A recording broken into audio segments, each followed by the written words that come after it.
Good everyone. We are here at the Juniper House in Chase Village, where we're standing with Susan and Dr. Siona Ryan, the founders of this home, this elderly home. And what we did here was install this lift to be able to access the upper floor for the elderly people who have to use wheelchairs and even bed lifts. We're glad we could actually team up with them to make this a reality. We did jump through some hoops and we did get here. We want to thank you all for the opportunity for just being a part of this project.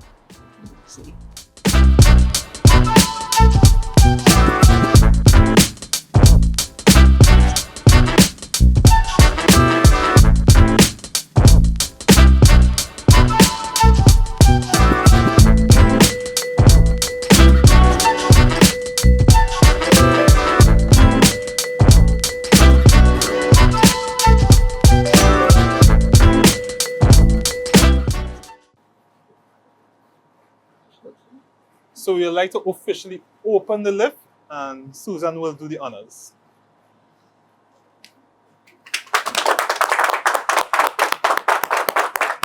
Oh, this is amazing.